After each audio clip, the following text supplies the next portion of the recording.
గత ప్రభుత్వ హయాంలో ఇష్టానుసారం రెచ్చిపోయారు. వైఎస్ జగన్ మెప్పు కోసం ఇష్టం వచ్చినట్లు మాట్లాడారు. చంద్రబాబు ఇంటిపైకి దాడికి తెగబడ్డారు. వాటన్నిటినీ గమనించిన ఆనాటి సీఎం జగన్ ఆయనకు మంత్రి పదవి కూడా ఇచ్చారు. కానీ ఇప్పుడు ప్రభుత్వం మారడంతో ఆయనలో మార్పు వచ్చింది. ఇప్పుడు సీఎం చంద్రబాబు చెంతకు చేరేందుకు ప్రయత్నాలు చేస్తున్నారు. ఇంతకీ ఆ మాజీ మంత్రి ఎవరు? వైసీపీ నుంచి టీడీపీలో ఎందుకు చేరాలనుకుంటున్నారు? Let's watch this story.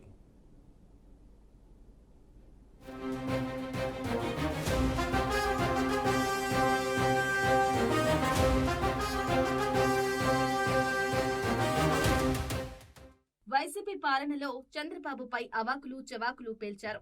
Jagan మెప్పు కోసం టీడీపీ అధినేత ఇంటిపై దాడికి యత్నించారు మాజీ మంత్రి జోగి రమేష్. ఆయనది బీసీ సామాజిక వర్గం కావటంతో జగన్ సైతం ప్రయారిటీ ఇచ్చారు. దీంతో జోగి రమేష్ ఆకాశమే హద్దుగా చెలరేగిపోయాడు. చంద్రబాబుపై టీడీపీపై విమర్శలు చేయటమే కాకుండా అక్రమాలకు సైతం పాల్పడినట్లు పలు ఆరోపణలు ఎదుర్కొంటున్నారు.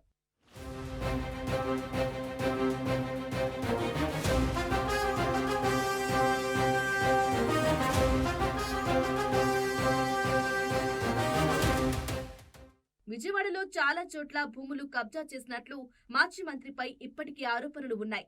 అగ్రిగోల్డ్ కు చెందిన ఒక స్థలం వివాదంలో ఉన్న సమయంలోనే రెవెన్యూ అధికారులతో కుమ్మక్కై మరీ ఆ భూమిని ఆక్రమించుకున్నారు. దీంతో ఇప్పుడు కూటమి ప్రభుత్వం వచ్చాక జోగి రమేష్ అగ్రిగోల్డ్ కు చెందిన భూమిని కబ్జా చేయడంపై కేసు పెట్టారు. ఇప్పటికే ఈ కేసులో మాజీ మంత్రి తనయుడిని అరెస్టు చేయగా బెయిల్పై బయటకొచ్చాడు. మరోవైపు మైలవరం ఏరియాలో కూడా అక్రమ మైనింగ్ కు పాల్పడినట్లుగా తెలుస్తోంది.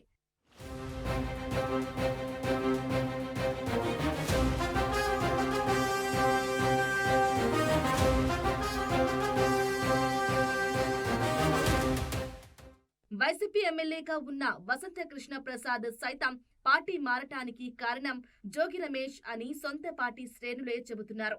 పార్టీ మారిన వసంత కృష్ణ ప్రసాద్ టీడీపీలో చేరి ఎమ్మెల్యేగా గెలిచారు. కానీ వైసీపీలోనే ఉండి పెడన నియోజకవర్గం నుంచి పెనమల్లూరు నియోజకవర్గానికి మారి గత ఎన్నికల బరిలో నిలిచి జోగి రమేష్ ఓటమి పాలయ్యారు. కూటమి పార్టీ అధికారంలోకి రావటంతో గతంలో టీడీపీ కార్యాలయంపై జరిగిన దాడి కేసులో నోటీసులు అందుకొని జోగి రమేష్ పలుమార్లు పోలీసుల విచారణకు హాజరయ్యారు.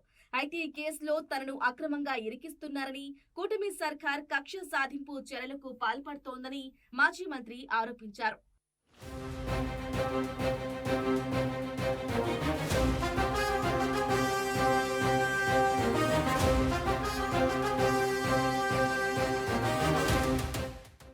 ఇలా ఒకదాని తర్వాత ఒకటి అన్నట్లు గతంలో జోగి రమేష్ పాల్పడిన భూ కబ్జాలు, అక్రమ మైనింగ్ వ్యవహారం, టీడీపీ కార్యాలయంపై దాడి కేసుల్లో ఉచ్చు బిగుస్తూ ఉండటంతో సతమతమవుతున్నారు. ఈ క్రమంలో వైసీపీని వదిలి టీడీపీలో చేరేందుకు పలువురి ద్వారా మధ్యవర్తిత్వం నడిపిస్తూ ప్రయత్నాలు చేస్తున్నారు. అయితే టీడీపీ ఇప్పటికే నో చెప్పినట్లు, ఆయనకు నో ఎంట్రీ బోర్డు పెట్టేసినట్లు తెలుస్తోంది. అయినప్పటికీ టీడీపీలో చేరేందుకు ప్రయత్నాలు ఆపడం లేదనే ప్రచారం కూడా జరుగుతోంది. చంద్రబాబు పక్షాన చేరితే తనపై ఉన్న కేసుల నుంచి బయటపడొచ్చని మాజీ మంత్రి జోగి రమేష్ భావిస్తున్నట్లు సమాచారం.